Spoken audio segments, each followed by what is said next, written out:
नमस्कार दोस्तों, पिछले वीडियो में हमने वेटिंग लिस्ट के तरह तरह के प्रकार जैसे कि GNWL, RLWL, PQWL और TQWL के बारे में जाना था कि कब और किस किस परिस्थितियों में कौन कौन से वेटिंग लिस्ट कोटा यात्रियों को वेटिंग टिकट बुक करते वक्त प्रदान किया जाता है। आशा करता हूं कि आपको अब इस सारे वेटिंग लिस्ट से अच्छी तरह से परिचय हो चुका होगा और जिन्होंने पिछला वीडियो नहीं देखा है दोस्तों, उन्हें मेरी सलाह रहेगी कि पहले पिछले वीडियो को मेरे चैनल में जाकर ज़रूर देख लें, नहीं तो आपके बहुत ही महत्वपूर्ण सूचना से अक्षुण्ण रहने की संभावना प्रबल है। अब वीडियो को आगे बढ़ाते हुए बात करते हैं कि आखिर कौन से वेटिंग में टिकट बुक कराने से टिकट के कंफर्म होने की संभावना प्रबल होती है और हमें कौन से वेटिंग में टिकट बुक कराने से बचना चाहिए। तो दोस्तों, अगर आपको आगामी समय में सफ़र करना महत्वपूर्ण है और उस ट्रेन में किसी भी क्लास के कोच में बर्थ अवेलेबल नहीं है, तो आप ये आशा करते हुए वेटिंग में टिकट बुक कराते हैं कि भविष्य में चार्ट प्रिपेयर होने तक आपका वेटिंग क्लियर हो जाएगा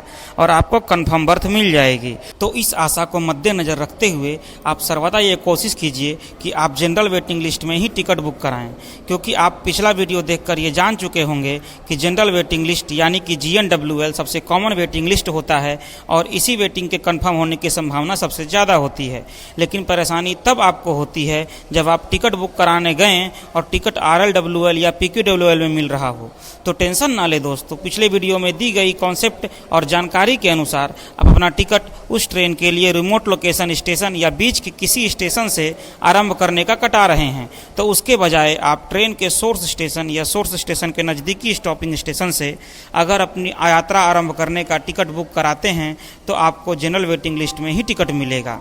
लेकिन ध्यान रहे दोस्तों, बोर्डिंग स्टेशन में अपना एक्चुअल डिपार्चर स्टेशन ही डालें या चेंज कर लें। हाँ, लेकिन ऐसा करने से आपको यात्रा के किराए का भुगतान ज़्यादा करना पड़ेगा। GNWL के बाद दूसरे नंबर पर सबसे ज़्यादा कंफर्म होने की संभावना में RLWL यानी कि remote location waiting list quota के सीटों का आता है। और अगर पुल्ड कोटा वेटिंग लिस्ट के बारे में बात करें तो इसके कंफर्म होने की संभावना GNWL और RLWL के मुकाबले बहुत ही कम रहती है। यही कारण है कि अक्सर PQWL संख्या 1 और 2 वाले भी टिकट कंफर्म नहीं हो पाते हैं, क्योंकि RLWL remote location waiting list station wise chart prepare होता है, परंतु PQWL के केस में पूरे इंटायर रूट के लिए एक ही PQWL लिस्ट बनती है दोस्तों।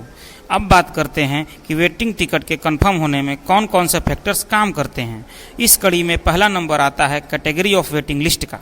जिसके बारे में अभी अभी चर्चा हुई दोस्तों, जो कि कैटेगरी वाइज GNWL या RLWL या PQWL हो सकता है, जो कि GNWL के कंफर्म होने के चांसेस ज़्यादा रहते हैं और PQWL के सबसे कम।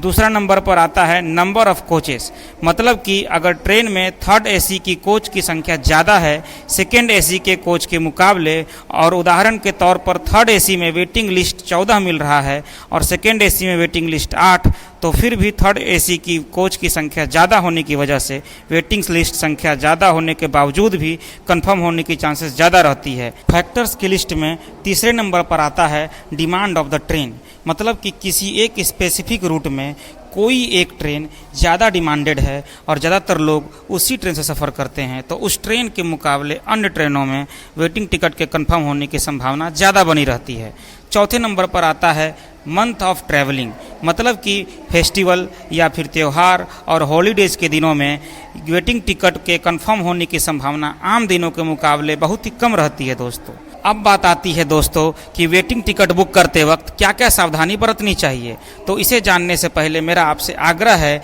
कि दोस्तों की वीडियो में दी जा रही सूचना अगर आपको थोड़ा सा भी अच्छा लग रहा हो तो वीडियो को अभी एक लाइक एवं एक शेयर करके मेरा उत्साहवर्धन जरूर करें। दोस्तों, वेटिंग टिकट बुक करते वक्त कंसीडर फॉर ऑटो अपग्रेडेशन वाले ऑप्शन पर जरूर टिक कर दें, ताकि आपने अगर स्लीपर में वेटिंग टिकट कटा रखा है लेकिन आपके यात्रा के दूरी के अनुसार स्लीपर में बर्थ अवेलेबल नहीं है, परंतु थर्ड AC या सेकेंड AC में बर्थ अवेलेबल है, तो आपको ऑटो अपग्रेडेड करके AC वाले कोच में टिकट कंफर्म कर दिया जाएगा बिना आपसे कोई एक्स्ट्रा पैसा चार्ज किए हुए। लेकिन इसके लिए आपको वेटिंग टिकट बुक करते वक्त ध्यान से कंसीडर फॉर ऑटो अपग्रेडेशन वाले विकल्प को जरूर चुनना होगा दोस्तों। और सावधानी बरतने की कड़ी में अगला नंबर आता है विकल्प का। दोस्तों, वेटिंग टिकट बुक हो जाने के बाद स्क्रीन पर आपको विकल्प का एक पॉपअप मेन्यू खुलेगा जिसमें 3-4 दूसरे ट्रेनों की लिस्ट रहती है। अगर आप विकल्प का ऑप्शन चुनते हो दोस्तों, तो अगर आपका वेटिंग टिकट कंफर्म नहीं हुआ है